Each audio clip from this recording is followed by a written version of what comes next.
दोस्तों, मैं शिवम बाबू आपको फिर से इस चैनल पर स्वागत करता हूं। आज आपको बिहार के गौरवशाली नालंदा विश्वविद्यालय का पूरा भ्रमण करके पूरा नालंदा विश्वविद्यालय दिखाता हूं, तो चलिए चलते हैं। नालंदा प्राचीन भारत में उच्च शिक्षा का सर्वाधिक महत्वपूर्ण और विख्यात केंद्र था। शैव धर्म के इस शिक्षा केंद्र के साथ ही अन्य धर्मों के तथा अनेक देशों के छात्र पढ़ते थे। वर्तमान बिहार राज्य में पटना से 88.5 किलोमीटर दक्षिण पूर्व और राजगीर से 11.5 किलोमीटर उत्तर में एक गांव के पास अलेक्जेंडर कनिंघम द्वारा खोजे गए इस महान बौद्ध विश्वविद्यालय के भग्नावशेष इसके प्राचीन वैभव का बहुत कुछ अंदाज करा देते हैं।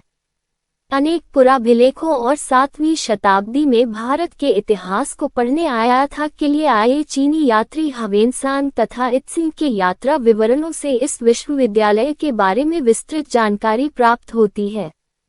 यहाँ 10,000 छात्रों को पढ़ाने के लिए 2,000 शिक्षक थे। प्रसिद्ध चीनी यात्री ह्वेनसांग ने 7वीं शताब्दी में यहाँ जीवन का महत्वपूर्ण 1 वर्ष एक विद्यार्थी और एक शिक्षक के रूप में व्यतीत किया था। प्रसिद्ध बौद्ध सारिपुत्र का जन्म यहीं पर हुआ था। ये परिसर दक्षिण से उत्तर की ओर बना हुआ है। मठ या विहार इस परिसर की पूर्व दिशा में व चैत्य मंदिर पश्चिम दिशा में बने थे। इस परिसर की सबसे मुख्य इमारत विहार 1 थी। आज में भी यहाँ 2 मंजिला इमारत शेष है। यह इमारत परिसर के मुख्य आंगन के समीप बनी हुई है। संभवतः यहाँ ही शिक्षक अपने छात्रों को संबोधित किया करते थे। इस विहार में एक छोटा सा प्रार्थनालय भी अभी सुरक्षित अवस्था में बचा हुआ है। इस प्रार्थनालय में भगवान बुद्ध की भव्य प्रतिमा बनी है। यहाँ स्थित मंदिर नंबर 3 इस परिसर का सबसे बड़ा मंदिर है। इस मंदिर से समूचे क्षेत्र का विहंगम दृश्य देखा जा सकता है। यह मंदिर कई छोटे बड़े स्तूपों से घिरा हुआ है। इन सभी स्तूपों में भगवान बुद्ध की विभिन्न मुद्राओं में मूर्तियां बनी हुई है। अन्य स्थल संपादित करें। नालंदा पुरातात्विक संग्रहालय। विश्वविद्यालय परिसर के विपरीत दिशा में एक छोटा सा पुरातात्विक संग्रहालय बना हुआ है। इस संग्रहालय में खुदाई से प्राप्त अवशेषों को रखा गया है। इसमें भगवान बुद्ध की विभिन्न प्रकार की मूर्तियों का अच्छा संग्रह है। इनके साथ ही बुद्ध की टेराकोटा मूर्तियां और प्रथम शताब्दी के 2 मर्तबान भी इस संग्रहालय में रखा हुआ है। इसके अलावा इस संग्रहालय में तांबे की प्लेट, पत्थर पर खुदे अभिलेख, सिक्के, बर्तन तथा 12वीं सदी के चावल के जले हुए दाने रखे हुए हैं।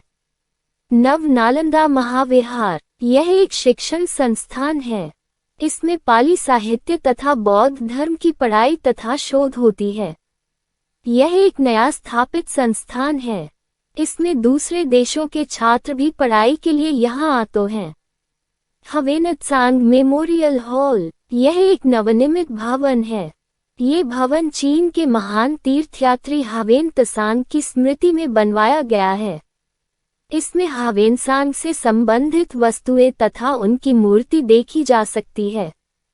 बड़गांव। सिलाव राजगीर। बड़गांव नालंदा का निकटतम गांव है। यहाँ एक सरोवर और प्राचीन सूर्य मंदिर है। ये स्थान छठ के लिए प्रसिद्ध है। नालंदा से थोड़ी दूर पर सिलाव स्थित है, जो स्वादिष्ट मिठाई खाजा के लिए प्रसिद्ध है। इनके पास ही राजगृह है। पुनर्जीवन प्रयास संपादित करें। नालंदा शिक्षा और ज्ञान विज्ञान का प्राचीनतम केंद्र रहा है तथा कभी महान विश्वविद्यालय रहे। इस विख्यात नालंदा के पुरावशेषों को यूनेस्को विश्व धरोहर बनाया जा सकता है। इस संबंध में भारतीय पुरातत्व सर्वेक्षण ने यूनेस्को को अपनी सिफारिश भेज दी है। भारतीय पुरातत्व सर्वेक्षण ने नालंदा पुरावशेष प्राचीन स्मारक एवं पुरातात्विक स्थल और पुरावशेष अधिनियम 1958 के तहत संरक्षित स्थल घोषित किया है। इस स्थान की मूल सामग्रियों से ही इसकी मरम्मत कराई गई है। ये पूरा प्रयास किया गया कि मूल रूप न बदले। यूनेस्को अधिकारियों के अनुसार नालंदा स्थित मंदिर संख्या 3 का निर्माण पंचरत्न स्थापत्य कला से किया गया है। ये दक्षिण पूर्व एशिया के कई स्थलों के अलावा कंबोडिया के अंकोर वाट मंदिर से मेल खाता है। इसके अलावा नालंदा और तक्षशिला में भी काफी समानताएं हैं। भारत सरकार के पर्यटन मंत्रालय के अतुल्य भारत अभियान के साथ मिलकर एनडीटीवी द्वारा आयोजित एक राष्ट्रव्यापी सर्वेक्षण के तहत कोणार्क सूर्य मंदिर, मीनाक्षी मंदिर, खजुराहो, लाल किला, दिल्ली, जैसलमेर दुर्ग, नालंदा विश्वविद्यालय और धौलावीर जैसे स्थलों को भारत के 7 आश्चर्य के रूप में चुना गया है। 4. नालंदा विश्वविद्यालय के नाम पर एक नए विश्वविद्यालय की स्थापना की जा रही है। प्रसिद्ध नोबेल पुरस्कार विजेता साहित्यकार अमर्त्य सेन के अनुसार वर्ष 2010 तक शैक्षणिक सत्र भी आरंभ हो जाएगा। इसके पुनर्जीवन प्रयास में सिंगापुर, चीन, जापान व दक्षिण कोरिया ने भी सहयोग देने का वादा किया था। तक्षशिला के बाद नालंदा विश्वविद्यालय की चर्चा होती है। बिहार के नालंदा में स्थित इस विश्वविद्यालय में 8वीं शताब्दी से 12वीं शताब्दी के बीच दुनिया के कई देशों से छात्र पढ़ने आते थे। दुनिया के सबसे पुराने शिक्षण संस्थानों की बात जब भी आती है तो नालंदा विश्वविद्यालय का नाम सबसे ऊपर आता है। बिहार की राजधानी पटना से करीब 120 किलोमीटर दक्षिण उत्तर में प्राचीन नालंदा विश्वविद्यालय, नालंदा यूनिवर्सिटी के अवशेष आज भी देखे जा सकते हैं। इतिहासकारों की माने तो ये भारत में उच्च शिक्षा का सर्वाधिक महत्वपूर्ण और विश्वविख्यात केंद्र था। दुनिया के सबसे पुराने शिक्षण संस्थानों की बात जब भी आती है तो नालंदा विश्वविद्यालय का नाम सबसे ऊपर आता है। बिहार की राजधानी पटना से करीब 120 किलोमीटर दक्षिण उत्तर में प्राचीन नालंदा विश्वविद्यालय, नालंदा यूनिवर्सिटी के अवशेष आज भी देखे जा सकते हैं। इतिहासकारों की माने तो ये भारत में उच्च शिक्षा का सर्वाधिक महत्वपूर्ण और विश्वविख्यात केंद्र था। बिहार के नालंदा में स्थित इस विश्वविद्यालय में 8वीं शताब्दी से 12वीं शताब्दी के बीच दुनिया के कई देशों से छात्र पढ़ने आते थे। बताया जाता है कि कोरिया, जापान, चीन, तिब्बत, इंडोनेशिया, फ्रांस और तुर्की से छात्र इस विश्वविद्यालय आते थे। आज वो विश्वविद्यालय खंडहर में तब्दील हो गया है। आइए जानते हैं दुनिया के सबसे पहले विश्वविद्यालय के इतिहास, नालंदा यूनिवर्सिटी हिस्ट्री पर एक नज़र डालते हैं। बिहार के नालंदा में स्थित इस विश्वविद्यालय में 8वीं शताब्दी से 12वीं शताब्दी के बीच दुनिया के कई देशों से छात्र पढ़ने आते थे।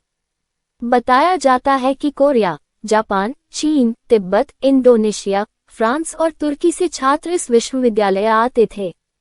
आज वो विश्वविद्यालय खंडहर में तब्दील हो गया है।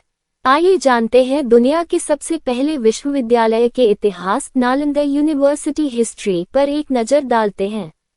नालंदा प्राचीन भारत में उच्च शिक्षा का सबसे महत्वपूर्ण और प्रसिद्ध केंद्र था। बौद्ध काल में भारत शिक्षा का केंद्र था। इस विश्वविद्यालय की स्थापना गुप्त शासक कुमारगुप्त प्रथम 450-470 ने की थी। 9वीं शताब्दी से 12वीं शताब्दी तक इस विश्वविद्यालय को अंतर्राष्ट्रीय ख्याति प्राप्त थी। यहाँ इतनी किताबें रखी थी कि जिन्हें गिन पाना आसान नहीं था।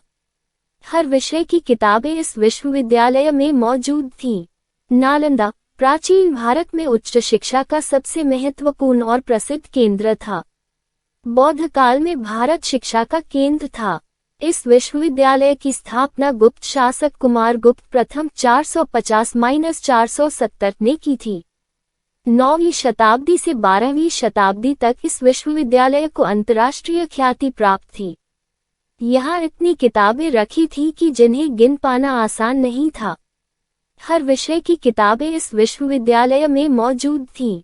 प्राचीन नालंदा विश्वविद्यालय में 300 कमरे, 7 बड़े बड़े कक्ष और अध्ययन के लिए 9 मंजिला एक विशाल पुस्तकालय था, जिसमें 3 लाख से भी अधिक किताबें थीं। प्राचीन नालंदा विश्वविद्यालय का पूरा परिसर एक विशाल दीवार से घिरा हुआ था, जिसमें प्रवेश के लिए एक मुख्य द्वार था। प्राचीन नालंदा विश्वविद्यालय में 300 कमरे, 7 बड़े बड़े कक्ष और अध्ययन के लिए 9 मंजिला एक विशाल पुस्तकालय था, जिसमें 3 लाख से भी अधिक किताबें थीं। प्राचीन नालंदा विश्वविद्यालय का पूरा परिसर एक विशाल दीवार से घिरा हुआ था, जिसमें प्रवेश के लिए एक मुख्य द्वार था। सन 1199 में तुर्क आक्रमणकारी बख्तियार खिलजी ने इस विश्वविद्यालय को जलाकर पूरी तरह से नष्ट कर दिया। कुछ इतिहासकार बताते हैं कि इस विश्वविद्यालय में इतनी किताबें थीं कि पूरे 3 महीने तक आग धधकती रही थी। नालंदा विश्वविद्यालय के अतीत और उसके गौरवशाली इतिहास सभी को जानना चाहिए। सन 1199 में तुर्क आक्रमणकारी बख्तियार खिलजी ने इस विश्वविद्यालय को जलाकर पूरी तरह से नष्ट कर दिया। कुछ इतिहासकार बताते हैं कि इस विश्वविद्यालय में इतनी किताबें थीं कि पूरे 3 महीने तक आग धधकती रही थी। नालंदा विश्वविद्यालय के अतीत और उसके गौरवशाली इतिहास सभी को जानना चाहिए।